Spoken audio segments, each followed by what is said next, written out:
Hi, I'm Tom. I'm a grad student in Education Policy Master Program at Arizona State University. Today, I'm going to explain how data analytics could be applied in the context of education. Nowadays, universities are gathering lots of data, like the number of times students using Blackboard and their using behaviors, a student GPA, test score, financial aid information, or even social activity participation. But how does this matter? Because the data is incredibly valuable, and higher education institutions could take advantage of data analytics to improve student performance, student retention, graduation rate, raise teacher performance effectiveness, and many more. So what is data analytics? Data analytics is the use of data, a statistical analysis, and explanatory and predictive model to gain insights and act on complex issues. A common use of data analytics in higher education is to help to predict student success.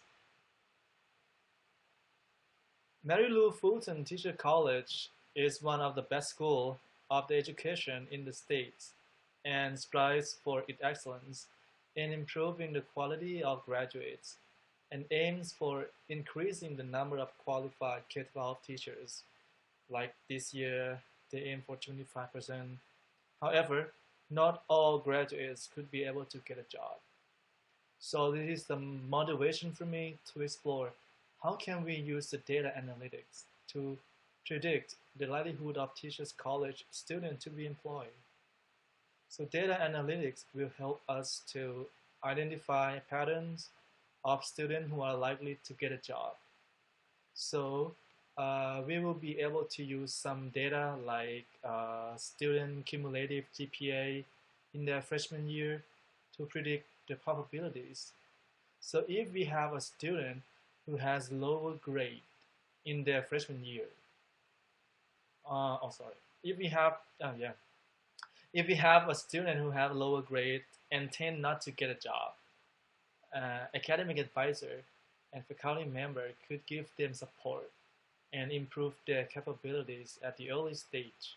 So hopefully all teacher college students will get a job and Mary Lou Fulton Teachers College will be able to reach their goal in increasing the number of qualified teachers. After we understand the situations, so now let's talk about the data. We need to think about what kind of data that is useful to solve the problem.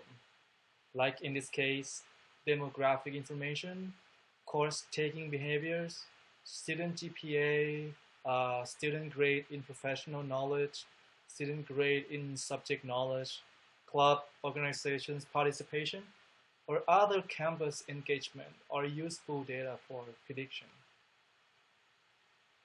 So in the process of data analytics, data preparation is very important because real data may be incomplete, noisy, and inconsistent. Also, high-performance data mining systems require quality data, which will lead to high-quality patterns. So if we find that our data is not complete, we need to clean the data. So for example, it's possible that we might have the missing values or misspelling items in the dataset. In this case, we can correct the data if we have some misspelling. But for the missing values, it's more complicated.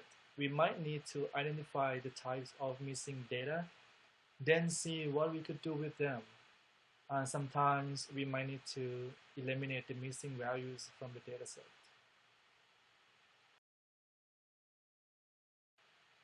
So after we prepare the data, the next step is to build a model. The model should make predictions that will hold true when it's applied to yet unseen data. And there are many tools that we can use in data analytics.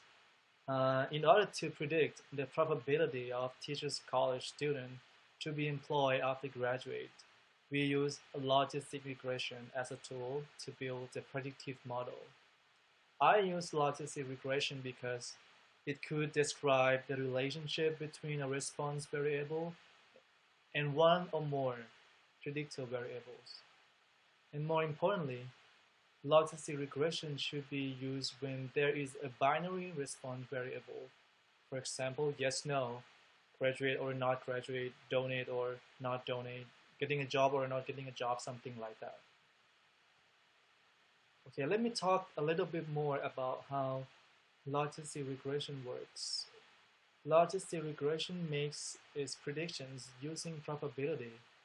If probability of success is 0.7, that means there is 70% chance that student likely to be successful. So here's the model. In the model, it includes the outcome variables, the predictors, which is x1 and x2, the intercept, which is a beta 0, and the coefficient, which are beta 1 and beta 2. So in this case, there are two predictors and one response variable. However, the response variable is in the form of log odd, while P means the probability of getting event, such as the probability of success.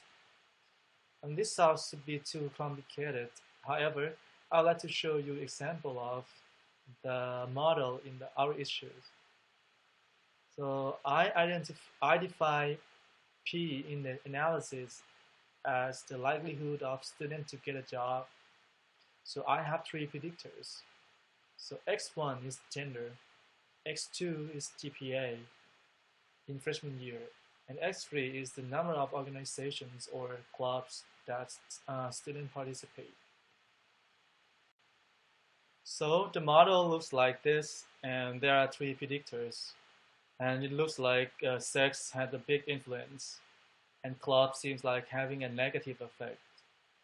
So if a female student who has 3.5 GPA enjoy one club, and a male student who has 3.0 GPA enjoy one club. So let's see the likelihood of the likelihood for both of them to get a job. So if we replace the predictors as the numbers, we can see that the log odd for the female student is 20.7. So the p-values for her is 0.99. This means that this student will get a job for sure, 99%. But for the male student, the probability of him is just 0.24. So this student will have only 24% to get a job. So in this case, academic advisor and instructors should give him support and help him to get better grade and tell him to focus more on study rather than club, something like that. So this is how logistic regression works, and the software that run logistic regression is R. So R is a data analysis software. So data scientists, statisticians, analysts, and others who need to make sense of data use R for statistical analysis, data visualizations, and predictive modeling. So R is an open source software project.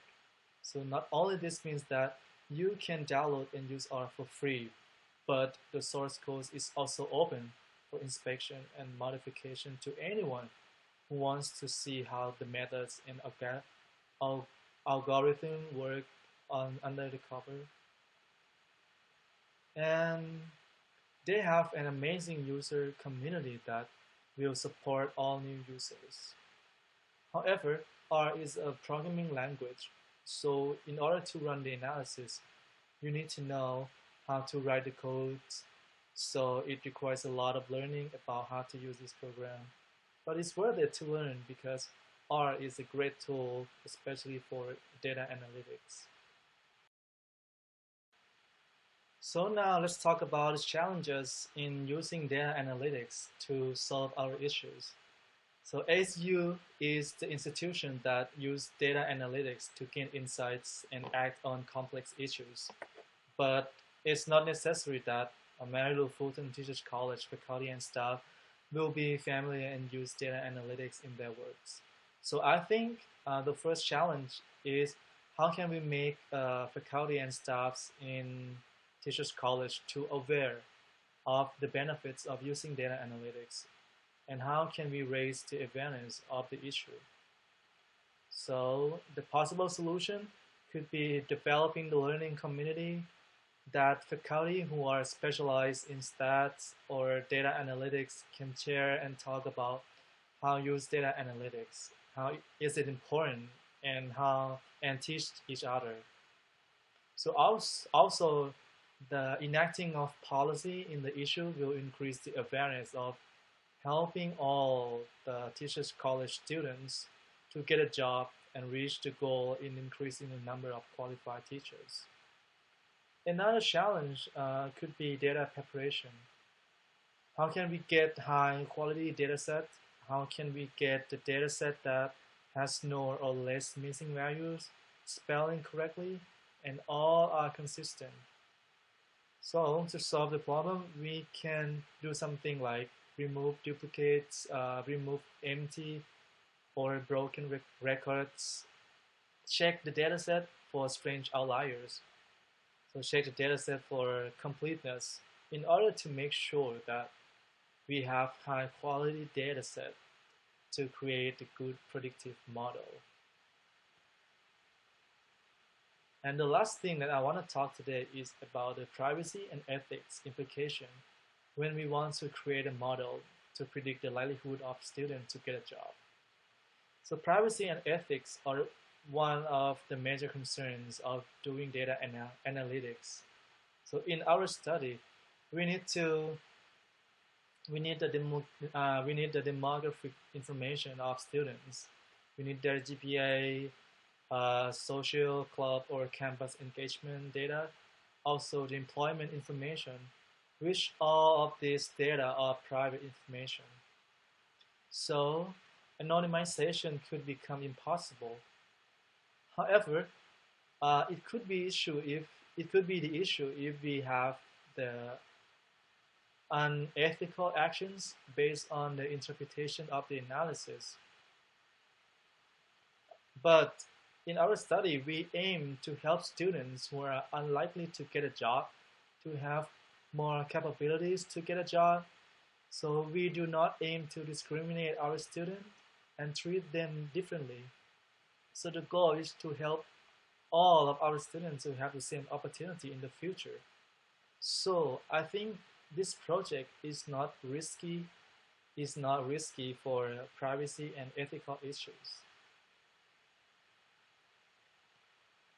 So thank you so much for watching my video, and hopefully you will have some ideas of how can you use the data analytics in the context of higher education or other contexts. Thank you so much.